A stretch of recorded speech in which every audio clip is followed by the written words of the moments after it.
Brad, congratulations, you're the Ultimate Fighter winner. What does this mean to be a Canadian, to be the first Canadian to win this on an original Ultimate Fighter, not a Tough Nations show?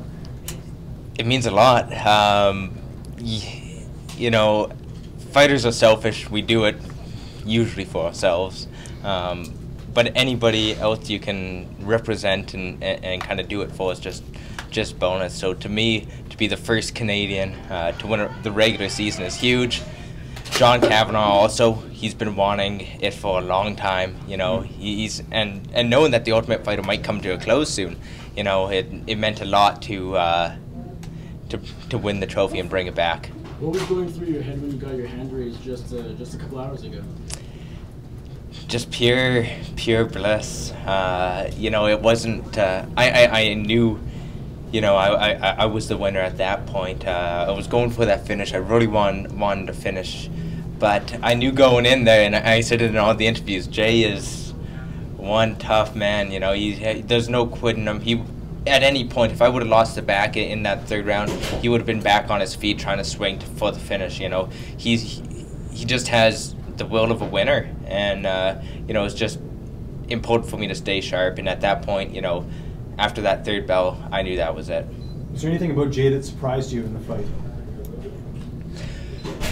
Not much really surprised me. You know, I felt like he'd be gritty, and I knew he could potentially hit hard, and I felt both those mostly on my guard. Thankfully, nothing landed too cleanly, at least that I remember, which I'm thankful for, because I knew he was throwing heat.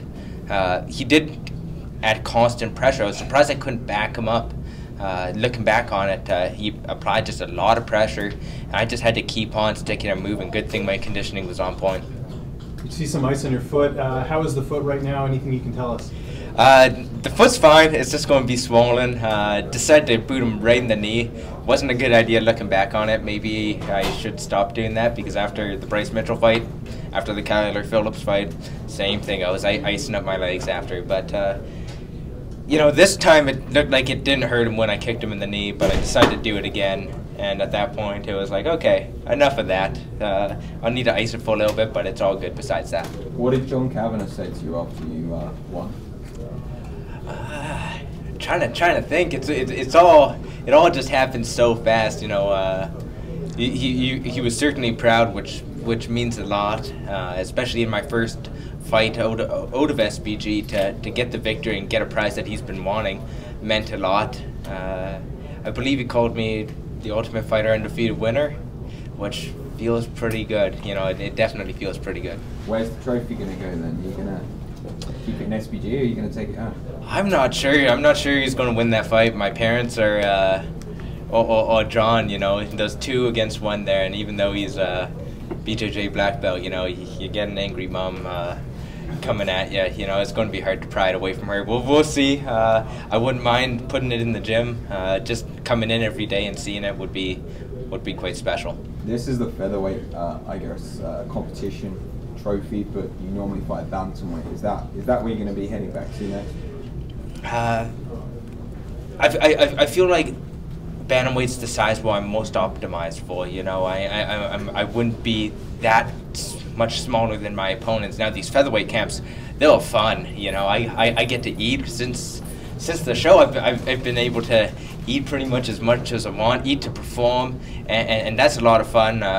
You'll probably hear from my girlfriend. She would like me to stay at featherweight just for my mood, but I'll probably be going back down to bantamweight. Like I said, that's where I think I'm the best, and that's where I have the best shot of chasing that title.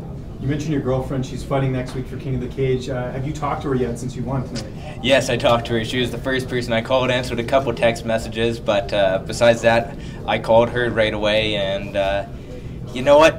We kind of expected this. You know, you never want to get too big in the celebration in a victory and never too down in defeat. It's just staying fairly even keeled, and you know, it's nice. I'm going to enjoy tonight. I'm going to enjoy tomorrow. But as soon as I'm healed back up, it's just continue improving. This is the sport I love, and I'm just thankful that I could be pursuing my dream. And you're going to corner her in that fight. When are you leaving to go do that? So I'll be leaving here on Sunday, and then we'll be leaving the Thursday before her fight, which she's fighting the 14th. That would be the 12th, I believe. So we'll be driving out on the 12th. I'll be cornering her on Saturday night, and we'll make it 2-0. The UFC's coming to Toronto in December. Is that the card you want to be on? I know, it's one of the biggest cards of the year in Canada. It would be my second choice if my teammate Conor McGregor fights for Khabib for the title. I'd definitely like to be on that card, especially the rumors are October.